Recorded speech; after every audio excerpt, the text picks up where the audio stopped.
Donc, d'entrée de jeu, je vous remercie d'être présent avec moi, puis j'espère que vous avez gardé un peu d'énergie, que vous avez bien mangé, parce que c'est ce que je souhaite faire, créer des échanges, des discussions à distance. C'est pas toujours simple, mais on va essayer de le faire au mieux, meilleur de nos capacités.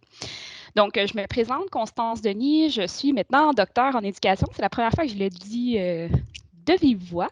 J'ai soutenu ma thèse en août dernier et puis depuis ce temps-là, en fait, j'en ai pas vraiment parlé à part avec quelques amis, donc je suis très heureuse de vous en parler. Je porte aussi un chapeau de conseillère pédagogique en intégration d'éthique au service de soutien à la formation, donc je connais bien les technologies. En tout cas, j'aime à penser que oui. Aujourd'hui, en fait, je vous prépare 4 points. 4 points sur lesquels j'aimerais vous entendre parler, j'aimerais qu'on discute, qu'on échange, qu'on s'interpelle, qu'on s'interroge. Donc, on va survoler la problématique de ma thèse et la thèse aussi, et puis on va s'intéresser à principalement 2 questions. Donc, ma question de recherche qui a été raccourcie un peu. Excuse-moi. Oui. Excuse-moi, Constance. À l'écran, nous, on n'a pas vu de changement de diapo. Est-ce qu'on aurait dû en voir un? C'est comme, oui, c'est comme OK, on a eu ce Patricia a eu problème-là ça, hein? tantôt. Oui, c'est ça. C'est pour ça que je me suis permis, excuse-moi de C'est t'interrompre, bien correct. là. J'aime mieux ça que de m'en rendre compte 10 minutes plus tard. Est-ce que ça fonctionne Ouais. maintenant? Oui, comme ça, là, je vois bien la diapo 3 présentement. Ah, c'est drôle, ce serait la 2 qu'il faudrait voir. Bon. Ah, OK, bon. Désolée, je vois la 3. C'est bien parfait. Attends, je vais refaire le partage d'écran, puis parce que c'est ce que Patricia m'a fait tout à l'heure, puis ça a fonctionné. Donc, on va voir, sinon, on s'adaptera. Bonjour, Lynn. Donc, est-ce que ça ne fonctionne pas? Bon, je vais partager mon écran et non pas... Non, on voyait la 2, mais c'est-à-dire qu'on voit comme dans PowerPoint avec toutes les petits diapos à gauche, puis on ne le voit pas en mode présentation. C'est comme s'il y avait 2 écrans, puis que notre écran était le secondaire. Là. OK. Je vais voir ce que... Est-ce que ça fonctionne maintenant? On voit la 2. Même chose. On voit la 2, mais dans le logiciel, pas en plein écran. Exact. C'est donc bien spécial, ça. Alors, je vais partager carrément mon écran. Ça va changer un peu ma façon de travailler, mais bon. As-tu la présentation? Oui, je l'ai sinon aussi, mais comme ça va, Constance, comme ça, on voit en plein écran. OK, super. Ça va me changer un peu ma dynamique. Mais non, mais ça va changer ma dynamique, mais c'est pas grave. On va s'adapter. Donc, 2 questions. Qu'est-ce que l'encadrement? Et puis, en quoi l'encadrement a un impact sur l'abandon et la persévérance scolaire? Puis, on va terminer par des petites réflexions que j'aimerais vous partager. Donc, voilà, grosso modo. D'entrée de jeu, j'aimerais vous interpeller. Et puis, je vous invite à écrire 3 mots qui, pour vous, définissent l'encadrement à la recherche au cycle supérieur. Que vous soyez directeur de recherche, que vous soyez dans une association étudiante, que vous soyez vous-même dans une relation d'encadrement à titre de doctorant ou bien d'étudiant à la maîtrise, je vous invite à noter 3 mots qui, pour vous, définissent l'encadrement. Donc, c'est là où ça va changer ma dynamique parce que je vais sortir de l'écran pour aller lire un peu ce que vous me dites. Donc, j'ai pas de réponse pour l'instant. C'est pas grave. Ici, l'idée, c'est que vous puissiez aussi vous réaliser votre propre conception, si on veut, de l'encadrement. Je vais poursuivre pendant que vous continuez à m'écrire parce que je vous fais confiance. L'idée du contexte de la recherche, pour moi, c'est de partager avec vous pourquoi j'ai dédié autant de temps, c'est-à-dire 7 ans à ma thèse, à définir l'encadrement. Vous avez tous, tout un chacun, des expériences personnelles par rapport à l'encadrement, puisque nous sommes tous assis ici à titre de chercheurs, en devenir, parfois expérimentés. Mais donc, l'idée, c'est j'observais dans les associations étudiantes, dans ma vie personnelle, différentes façons de faire avec l'encadrement qui étaient parfois, qui me posaient problème, qui m'interpellaient. Je suis aussi allée en stage en Europe, en France, lors de ma maîtrise, puis j'ai constaté que la dame qui m'avait invitée, en fait, avec qui je devais travailler, m'a vue au total, je pense, 4 heures dans une rencontre Skype. Donc, j'étais un peu troublée par ça, puis j'en ai discuté avec ma directrice, puis elle me disait, en fait, c'est ça l'encadrement. c'est pas toujours pareil. Puis, OK, donc j'accepte. Ensuite de ça, on s'est intéressé à savoir, l'idée de la thèse au départ, c'était de voir comment les jeunes professeurs perçoivent leur capacité, leur compétence à encadrer des doctorants. Je trouvais ça super intéressant et d'ailleurs, je trouve ça encore très intéressant. Puis, je me suis mise à lire dans les écrits, puis je suis revenue vers ma directrice en lui disant, écoute, il y a un problème, j'arrive pas à définir l'encadrement. Puis là, on se questionne, tout ça. Je trouvais des éléments de définition, mais jamais une définition en soi qui semblait répondre à mes interrogations. Donc, dans les écrits, il y avait toutes sortes de choses, dont l'idée que l'encadrement est très complexe et que ça se retrouve à mi-chemin entre l'enseignement et la recherche. Donc, je trouvais ça intéressant. Puis, j'ai approfondi mes recherches et j'ai consulté toutes les conventions collectives de travail des universités francophones au Canada pour réaliser qu'en fait, l'encadrement, ça peut être à la fois dans l'enseignement, ça peut être dans la recherche ou bien dans toutes les tâches qui sont reliées à la vie étudiante, pas la vie universitaire plutôt. Donc, ça m'a interpellée en me disant comment ça, une tâche qui est aussi grande ou aussi porteuse n'est pas définie pour nous. Donc, c'est pour ça que je me suis posé exactement cette question-là que maintenant je vous pose. Qu'est-ce que l'encadrement à la recherche au cycle supérieur? Donc, vous avez potentiellement noté 3 mots qui vous interpellent. Je vais aller lire un peu. Vous voyez, absence, défi, soutien, enrichissement, écoute, guide, réflexion. Donc, le guide revient, l'accompagnement, la réflexion. Mais il y a des mots qui sont un peu plus évocateurs pour moi, en tout cas, l'absence. Il y a la rétroaction que j'aime bien, les défis. Et puis, pour moi, c'était interpellant parce que je me dis comment peut-on avoir une définition commune ou en tout cas un vocabulaire commun qui nous permet de poser les jalons dans l'encadrement. Donc, si ce n'est pas déjà fait, je vous invite à réfléchir à qui est inclus dans cet encadrement, qu'est-ce qu'ils font, quels sont leurs rôles. Ça peut être aussi sous la forme de défis. Puis, quand est-ce que ça se dessine l'encadrement? Est-ce que ça s'arrête dans le temps? Si oui, dans quelle mesure? À quel endroit? Et puis, là, je suis un peu embêtée de la façon qu'on s'organise maintenant, mais j'aimerais, si ça vous intéresse, qu'on puisse lever la main puis peut-être échanger un 5 minutes. Là. Peut-être comme ça. Est-ce que vous avez une idée à peu près combien de temps ça va prendre la présentation? J'ai jusqu'à 12h40, donc je laisse Non, la présentation que vous avez préparée d'une durée de combien à peu près? Je m'étais réservé un 20 minutes parce que 25 minutes. De présentation? Oui. Oui. Écoutez, moi, si ça vous convient, vous pouvez faire votre présentation, puis on lance la discussion après. Là. Si vous pouvez faire un 15-20 minutes, là, je pense que ça serait bien pour que les gens aient une idée du contenu, puis on peut se lancer. OK. Moi, je préférais, mais parce que j'ai peur qu'on devance. Moi, ça ne me gêne pas. C'était prévu dans cette présentation-là, l'alternance. C'est juste qu'au plan technique, là, ça oblige Constance à se promener, là, mais l'alternance était prévue. Si tu veux essayer de projeter ton écran à toi, je peux m'occuper de la discussion, puis je te dirai où est-ce que j'en suis, puis on va voir la diapo. Est-ce que ça te convient? Bon. Oui. Parfait. Il va y avoir un côté techno. Je suis désolée, c'est spécial. Donc, voilà, je vous invite à peut-être me définir qui est inclus dans l'encadrement, quand, puis quels sont leurs rôles. Puis je vais me laisser un petit 2-3 minutes, là, je n'irai pas trop loin non plus, puis l'idée, ce n'est pas non plus de vous lancer tous les résultats de recherche aujourd'hui, mais vraiment de provoquer une discussion, une réflexion commune. Pourquoi ça fonctionne chez vous?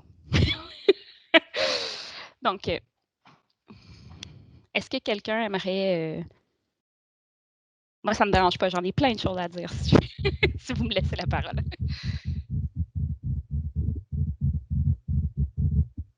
Andréane Gadebois, est-ce que c'est vous qui souhaitez intervenir?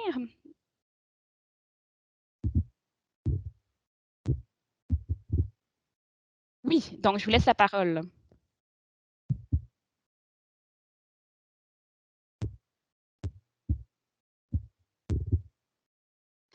OK, on va y revenir. Donc, je vais peut-être pas m'éterniser, je vais vous lancer, je vais vous proposer 2 modèles qui existent dans la littérature. Donc, à la prochaine diapo. Est-ce que vous m'entendez? Oui, je vous entends, allez-y. OK.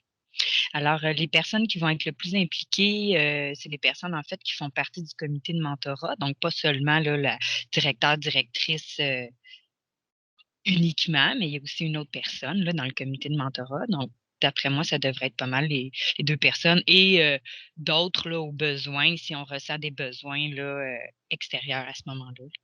Oui. J'aimerais savoir dans quelle discipline est-ce que vous êtes, Madame Gadebois?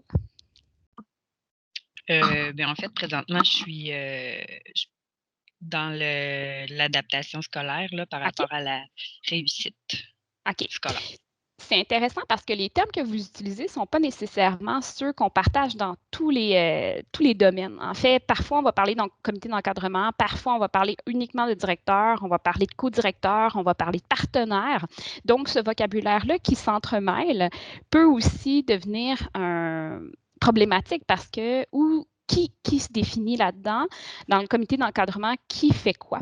Et c'est ce qui est intéressant et c'est ce qui m'a interpellée. Donc, Marie-France, si tu veux passer à la prochaine diapo. Je vous propose en fait de visualiser 2 modèles qui se retrouvent beaucoup dans la littérature. Donc, d'une part, on parle de Garfield qui est en 2005 où on définit, si on veut, 4 façons d'encadrer ou 4 styles d'encadrement. Et puis, une des faiblesses de ce modèle-là, c'est que je me disais, est-ce que d'un étudiant à l'autre, est-ce que d'un directeur à l'autre, est-ce que d'une situation à l'autre, on se promène? Est-ce que c'est uniquement ça? Est-ce qu'il y a parfois des circonstances qui nous emmènent dans le pastoral alors que d'autres non? Est-ce que c'est uniquement en fonction du directeur, de la personne ou non? Et puis, à droite, vous trouvez aussi un style d'encadrement qui est horizontal collaboratif, qu'on dit. Et donc, le directeur et le co-directeur ont le même statut, c'est-à-dire qu'ils ont une relation où il n'y a pas de mentorat. Parce que parfois, l'encadrement est aussi une façon de faire du mentorat dans la direction de recherche. Ça, c'est le sujet d'une autre discussion, si on veut. Et puis, on trouve l'étudiant tout à droite et au cœur, la thèse. Donc, si on clique encore une fois, j'avais fait une super animation, ce que je déteste complètement.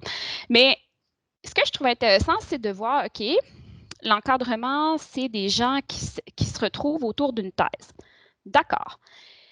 Puis là, la prochaine diapo, je me pose la question, est-ce que c'est possible de distinguer la thèse, qui est une exigence partielle, du processus des études doctorales? Parce que dans une thèse qui peut se situer à peu près à 150 pages et plus, donc est-ce qu'on peut produire un document où on va être capable de démontrer toutes nos compétences à devenir un chercheur? Est-ce que l'effet de replacer le produit, la thèse, au cœur d'un processus, ça viendrait avoir un effet sur l'encadrement?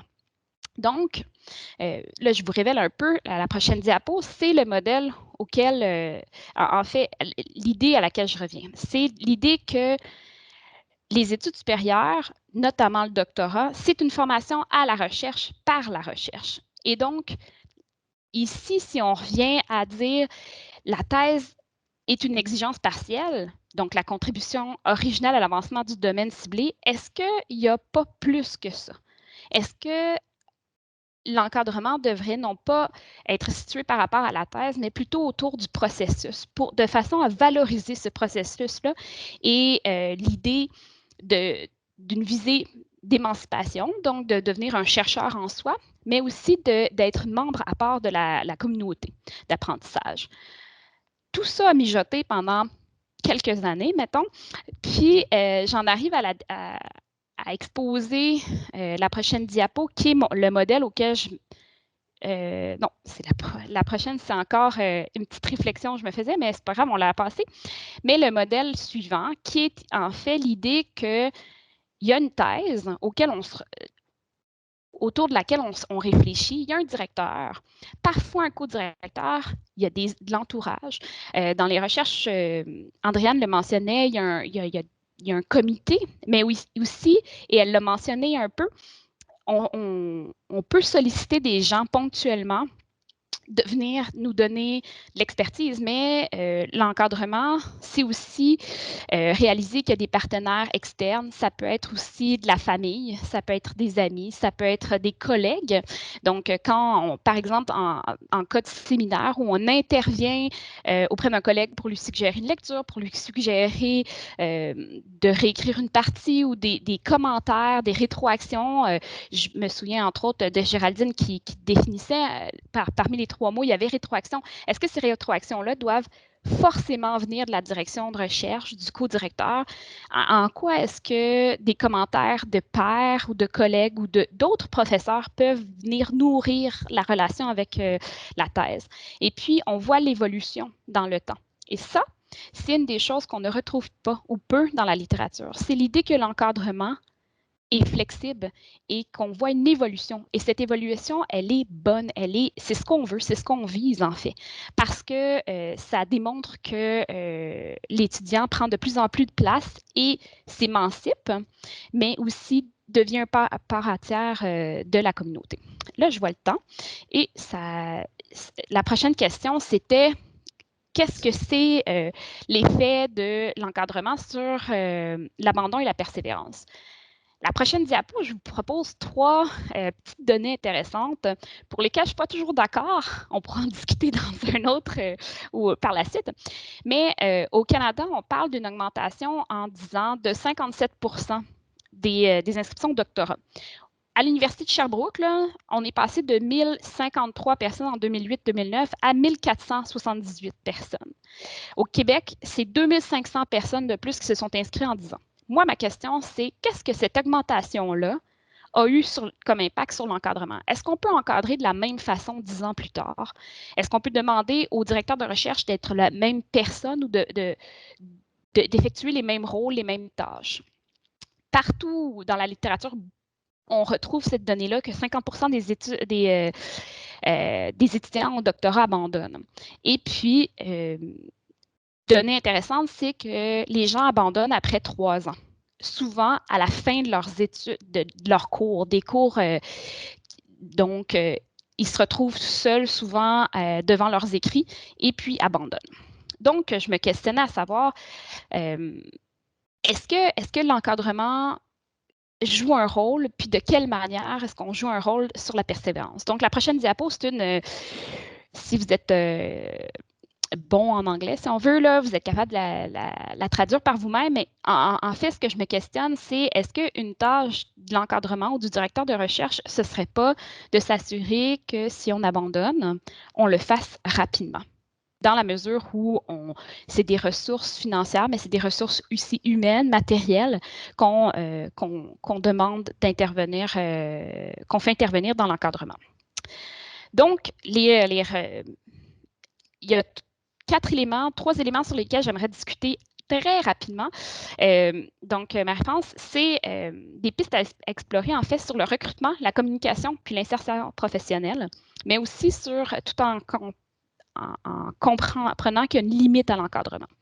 Donc, je ne sais pas si l'idée, c'était de vous laisser un peu la parole. Qu'est-ce que ça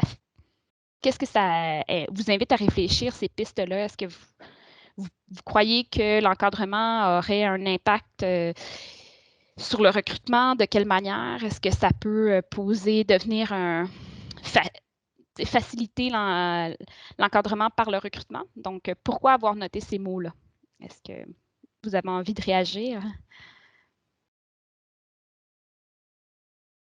C'est l'heure du dîner. Alors, on ne réagit pas beaucoup, c'est bien correct.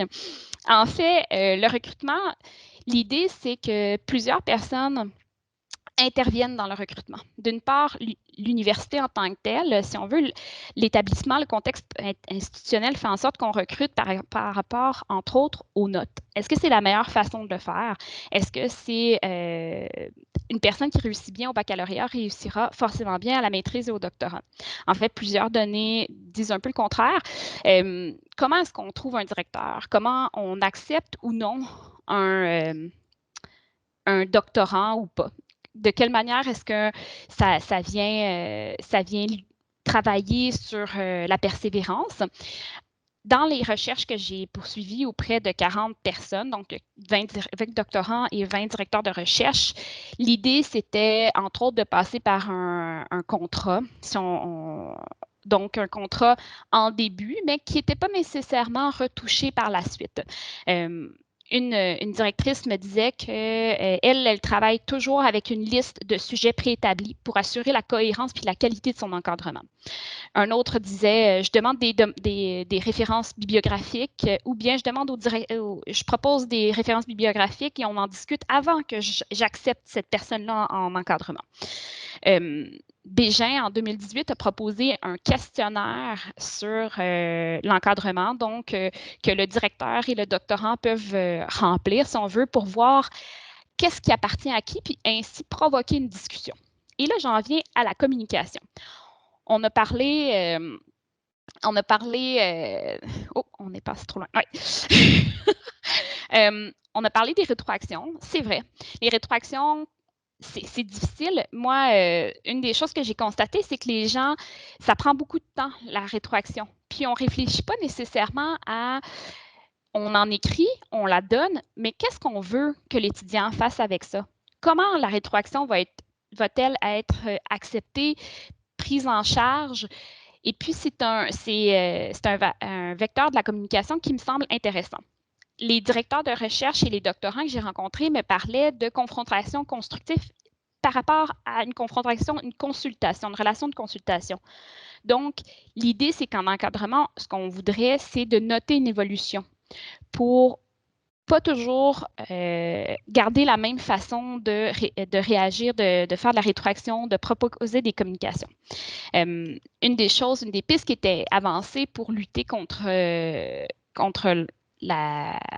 l'abandon, c'est aussi d'avoir des communications difficiles parfois. Donc, de s'asseoir, de clarifier les objectifs et d'y revenir fréquemment. Donc, d'un peu faire un bilan de la situation à certains moments et de ne pas non plus attendre des moments où il y a une évaluation. Par exemple, la remise d'un projet de recherche, la remise de l'examen de doctorat. Et puis, l'insertion professionnelle, une chose qui me semble extrêmement intéressante, c'est l'idée que en encadrement, on devrait placer l'insertion professionnelle partout dans le processus.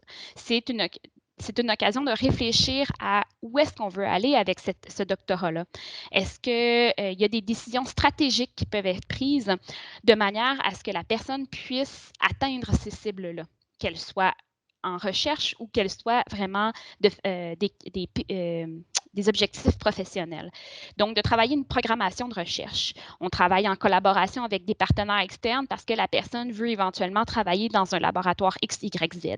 On lui propose un stage de recherche, on lui propose des charges de cours, mais c'est aussi beaucoup d'accepter de travailler le non, de dire, OK, ça c'est une belle opportunité, mais je ne peux malheureusement pas l'accepter parce que ça ira pas dans le sens où je veux aller.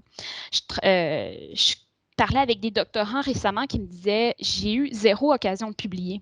Et là, maintenant, j'essaie de faire mon CV de prof et ça ne fonctionne pas.